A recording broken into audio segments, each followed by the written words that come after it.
اور وہ جو روبوٹ تیار ہوتا ہے وہ روبوٹ فیکٹریوں میں اس بنتا ہے, لوہے کو مختلف شکلوں میں پگھلایا جاتا ہے, سینکڑوں لوگ لگے ہوئے ہوتے ہیں.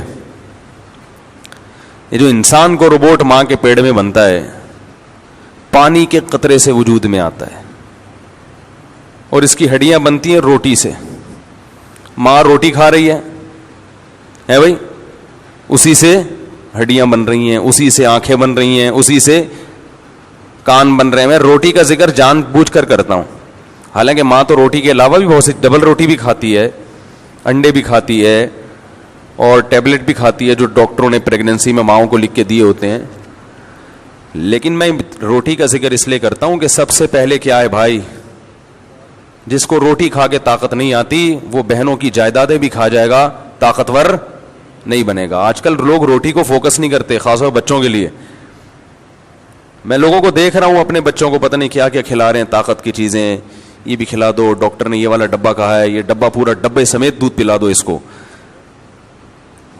مسئلہ یہ ہے کہ جب بچے کو بھوک ہی نہیں لگے گی تو وہ روٹی نہیں کھائے گا, اور جب آپ نے اس کو درمیان میں کچھ الٹی سیدھی چیز کھلا دی, چاکلیٹیں, پاپڑ شاپڑ کچھ بھی کھلا دیا, چاہے طاقت کے نام پہ یا کسی بھی نام سے, تو پھر اس کو وقت پہ بھوک نہیں لگتی. جب وقت پہ بھوک نہیں لگی تو پیٹ بھر کے روٹی نہیں کھائے گا. یہی حال ان عورتوں کا ہوتا ہے جو پریگننسی میں الٹی سیدھی چیزیں کھاتی رہتی ہیں, وقت پہ پھر بھوک نہیں لگتی, روٹی نہیں کھاتی. تو مرد کا بھی, جوانوں کا بھی یہی حال ہے.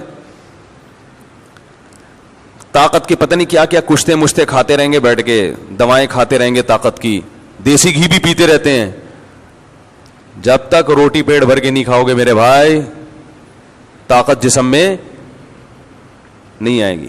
جتنی طاقت کھانا کھانے سے آتی ہے نا, اتنی دنیا میں کسی چیز سے نہیں آتی. سمجھ رہے ہیں؟ وقت پہ پیٹ بھر کے, پیٹ بھرنے کا مطلب یہ نہیں کہ پوری یہاں تک بھر لیں جو ایک نارمل طریقہ ہے. جب تک وقت پہ انسان کھانا نہ کھائے اس میں طاقت نہیں آتی, اور کھائے گا تو آئے گی, پھر بھی نہیں آ رہی تو کوئی بیماری ہے. لیکن بیماری ہوتی تو کھاتا ہی نہیں نا, وہ تو بیمار آدمی کو کھایا نہیں جاتا.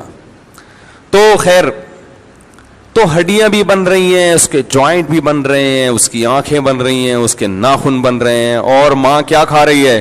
روٹی. سب چیزیں اس روٹی سے, یا جو بھی دودھ مودھ پی رہی ہے, کھجور کھا رہی ہے, جو بھی کھا رہی ہے, سب کچھ بن رہا ہے. کیا سسٹم ہے بھائی اللہ کا, یہ کیا آٹومیٹیکلی ہو رہا ہے؟ کوئی روبوٹ اتفاق سے خود بخود وجود میں کیوں نہیں آ گیا اب تک بھائی؟ روبوٹ کیوں نہیں وجود میں آ گیا؟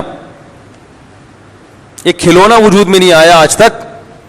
کبھی آپ کھلونے کی دکان میں گئے, آپ نے کہا کہ مجھے اپنی بچی کے لیے گڑیا چاہیے, ڈال چاہیے, اس نے ایک لا کے دے دی, انہوں نے بولا کہ یہ ہزاروں سال میں اس شکل کی ایک گڑیا, بے جان گڑیا وجود میں آئی ہے.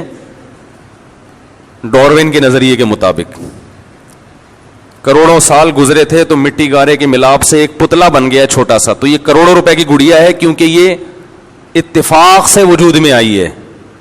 سمجھ رہے ہیں؟ یقیناً کروڑوں روپے کی بکے گی وہ, لیکن اب تک ایسی گڑیا وجود میں نہیں آئی. تو بے جان وجود میں نہیں آئی, جو چلتی پھرتی گڑیا ہے, جو ماں کی گود کو بھرتی ہے, جس میں اللہ نے محبت کے جذبات رکھے, جسے پتہ ہے کہ مجھے فیڈ کہاں سے ملے گی اور کیسے حلق میں اتارنی ہے. اس گڑیا, یہ گڑیا بھی وجود میں آ گئی, اور اس میں دودھ پینے کا طریقہ بھی خود بخود انسٹال ہو گیا ہے بھائی. یہ سارے سافٹ ویئر بھی انسٹال ہو گئے, اور اس کو ماں کی پہچان بھی ہو گئے. یہ پاگلوں والی باتیں ہیں. میں اس کو, میرا اصل ٹاپک یہ نہیں ہے, لیکن یہ بتانے کے لیے کہ اللہ کے دلائل اتنے ثابت ہیں اللہ کے وجود کے کہ اس کا انکار یہ ہٹ دھرمی ہے, ضد ہے, اور یہ لاجک کی بات نہیں ہے. جاہل لوگ ہیں جو یہ باتیں کرتے ہیں. زمانہ ڈھل رہا ہے مغربی تہذیب میں, لیکن